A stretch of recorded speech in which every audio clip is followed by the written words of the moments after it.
I think this is great for our viewers because in their situation with the Lavender marriage, even if you are a straight person and you go to your significant other and you tell them, I want to explore something different sexually, or I'm not feeling as close to you, and be honest with them, I feel like you can work through any type of, situation or whatever comes about, because look at the two of you.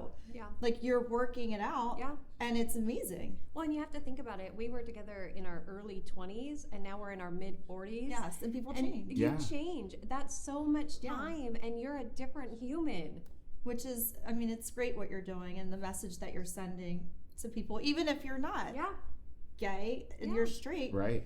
You're setting such a great example. Well, and to the men out there that have that desire, that think that they will lose their family, that their wife will take half, I, on my social media, have absolutely done polls on my Instagrams and said, would you leave your husband if he had this conversation with you and hadn't betrayed you? And it's an astounding no.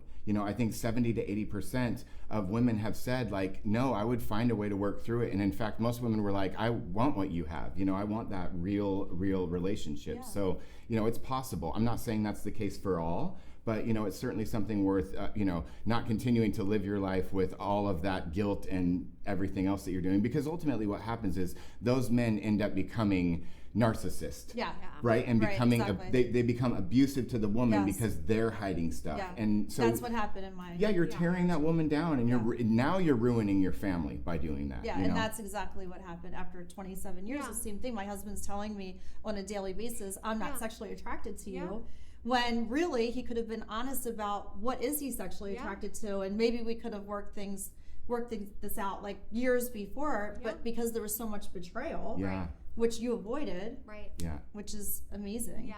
Thank you. So then you decided, okay, I'm going to come out of the closet, basically, and tell. So he told you first? Yes. Okay. Yes. Well, for the second time, let's be fair. Okay. Right. So for the second time, you told her that you are a gay man. Yeah. And then you went through therapy and you worked through. Yeah. At first, I was devastated. Yes. I know that it sounds crazy because I already knew, but after 14 years of living a life and living technically a straight life, like, that was pretty devastating.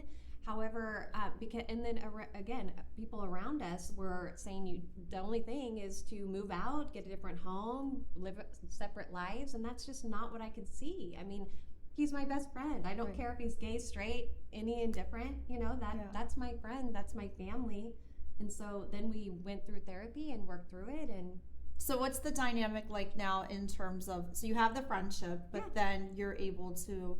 Yes. Yeah, we're going to start that chapter we of our haven't life. yet. Okay, So you stay haven't. tuned Okay. for that. We Stay haven't tuned yet. for that. That's coming. Well, we but just have can't. so many things going on too, and I think this is the other funny thing, and people just cannot fathom that I'm not just running all over town chasing D around, but it's like I still am a family man at the end of the day. Right. And the truth is, I have so many projects and things I'm working on right now. I'm still working on myself, and I love, really I love myself finally for the first time in my life. Like, genuinely, when I look in the mirror, it makes me a little bit emotional even to say that, because I really genuinely love who I am. And when I started posting about it online, and I had thousands of women and men and people from not only women who wanted to be in a Lavender relationship or marriage and kind of build that strategic partnership, but the men who, again, were living that lie like me, it has just become this amazing passion project for me to do. And so that, to me, is what I'm focused on. I think doing that and living my life the authentic way, the right person is going to come into my life. It's not something that I'm chasing right now. I really am fulfilled